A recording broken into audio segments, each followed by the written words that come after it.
la 11 inasema hivi: lakini Kristo akiisha kuja, aliye kuhani mkuu wa mambo mema yatakayokuwapo, kwa hema iliyo kubwa na kamilifu zaidi, isiyofanyika kwa mikono, maana yake isiyo ya ulimwengu, wala si kwa damu ya mbuzi na ndama, bali kwa damu yake mwenyewe aliingia mara moja tu katika patakatifu, akiisha kupata ukombozi wa milele. Sasa Biblia hapa inamtambulisha Yesu Kristo akiwa ni kama kuhani, lakini hata kusoma Waebrania 8 utaenda kukutana yeye anamtambulisha kwamba tunaye kuhani na mwombezi wetu Yesu Kristo anayetupatanisha yeye na Baba. Sasa haya mambo tunaona alikuwa anamwakilisha Yesu Kristo, alikuwa anatuelekeza kwenye huduma ya Yesu Kristo. Sasa baada ya Yesu Kristo sasa kufa pale msalabani, alichoanza kufanya, alianza kufanya hii huduma ya kikuhani katika sehemu ya patakatifu pa mbinguni, akiwa anatuombea.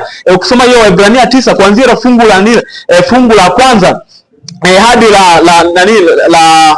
hadi fungu la 10 imeelezea hema ya patakatifu wa duniani ilivyokuwa. Lakini sasa ukienda kwenye Ufunuo 11, lakini hata Ufunuo 8 pia na yenyewe bado imeelezea hema la mbinguni likiwa limefunguliwa. Ni kwamba Kristo sasa yupo mbinguni akiwa anahudumu yeye kama kuhani.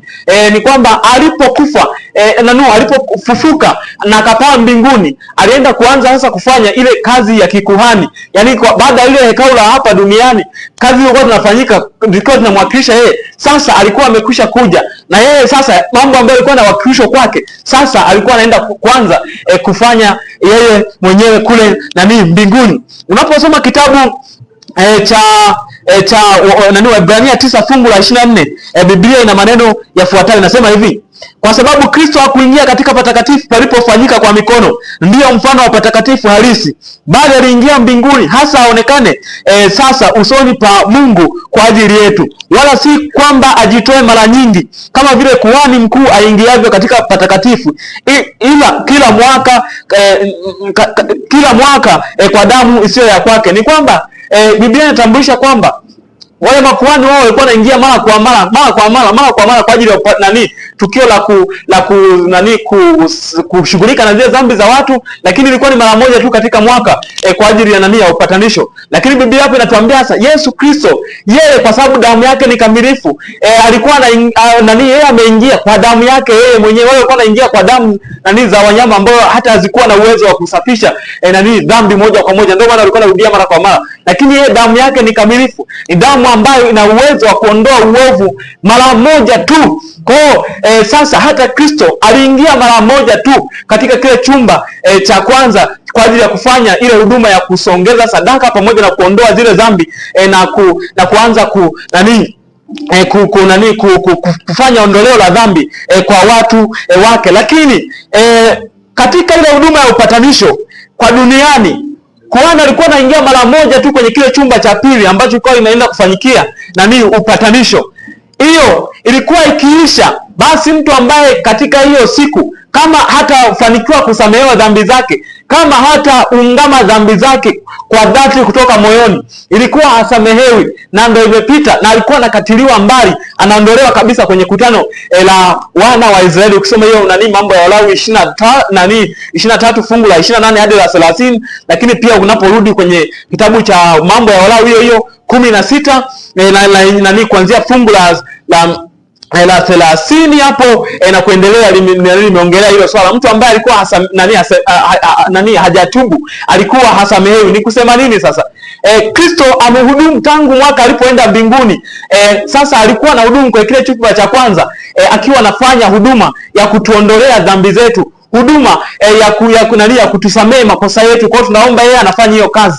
Lakini ilipofika mwaka 1844, kusoma kitabu cha Danieli 8:14, walikuwa kuna wale wazee watakatifu walikuwa wanaulizana kwamba wakati chukizo la uharibifu lililotabiriwa, ukisoma kwenye kitabu cha Danieli 8 fungu la 9 hadi la 14, imeongelewa habari ya mamlaka ya pembe ndongo ambayo inainuka na inasimama kinyume na Mungu, lakini inapaangusha hata patakatifu pake. Kitendo cha kupaangusha patakatifu inarejelea huduma ya Yesu Kristo, huduma ya upatanisho, huduma inayohusisha wokovu wa mwanadamu kutoka dhambini, inayohusisha habari ya utakaso, inayohusisha habari ya kumsafisha mwanadamu na kumleta katika haki. Sasa mamlaka hii ambayo ni mamlaka ya Kirumi ilikuwa inapaangusha patakatifu pake Mungu. Ni kwamba tunajua aliyekuwa anatakiwa kutusamehe sisi dhambi tunapokosea ni Mungu mwenyewe, lakini mamlaka hii ilikuwa inawaelekeza watu kwenda kuomba msamaha kwa wanadamu wenzao, kwa mapadri na maaskofu, wengine wanaenda kwa papa, wengine wanaenda kwa makardinali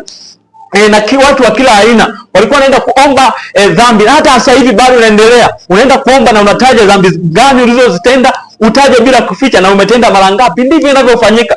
Kwa hiyo ni mamlaka ambayo imepangusha patakatifu. Ni kusema nini? Inaondoa nuru, inaleta giza, inaondoa kweli, inaleta uongo. Ni kwamba anayetakiwa kutusamehe sisi dhambi zetu ni Yesu Kristo peke yake na sio mwanadamu yoyote. Na kitendo cha kuondoa hii huduma ya patakatifu maana yake nini? Ni kumuondoa hata Mungu mwenyewe, kwa sababu kule patakatifu nyuma ya pazia kulikuwa na ile mbao, kulikuwa na ile sanduku yenye mbao mbili zenye ushuhuda. Maana yake ni kuondoa amri za Mungu lakini juu yake ilikuwepo kiti cha rehema.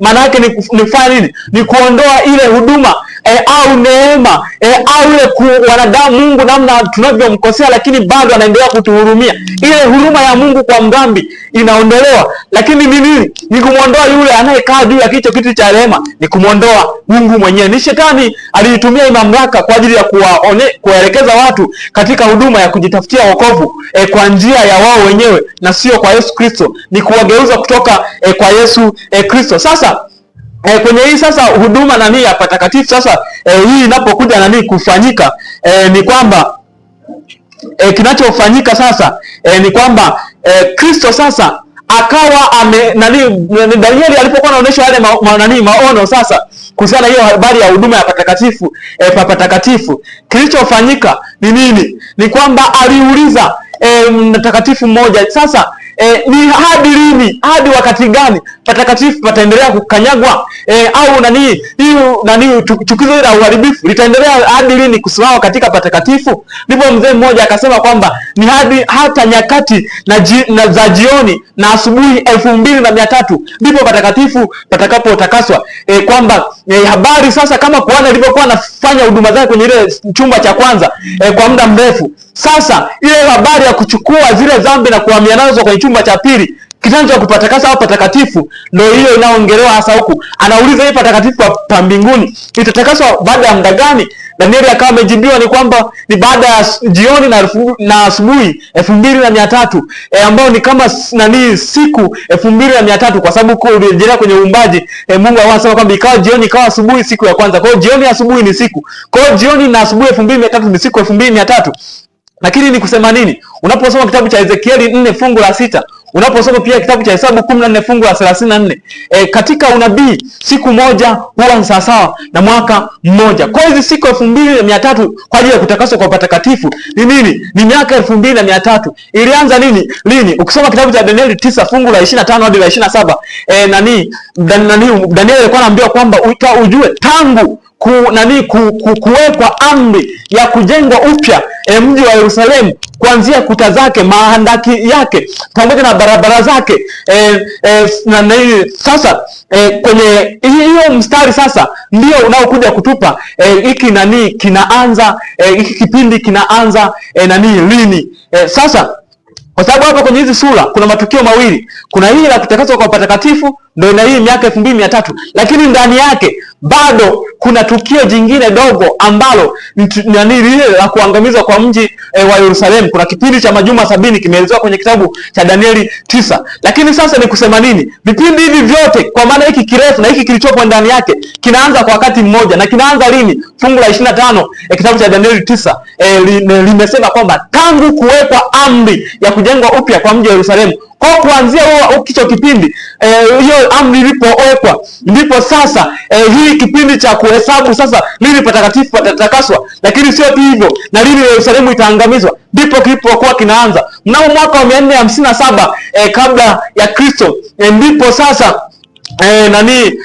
mfalme Atashata wa Uajemi alitoa tamko la kuujenga upya mji wa Yerusalemu. Hapo sasa ndipo tunapoanza kuhesabu hii miaka 2300 kuanzia huo mwaka 457 kabla ya Kristo hadi mwaka 1844 ndipo zinapokamilika miaka 2300 iliyosema kwenye kitabu cha Danieli 8 fungu la 14. Ni kusema nini sasa? Ni muda ambao sasa patakatifu palitakaswa. Ni muda sasa ambao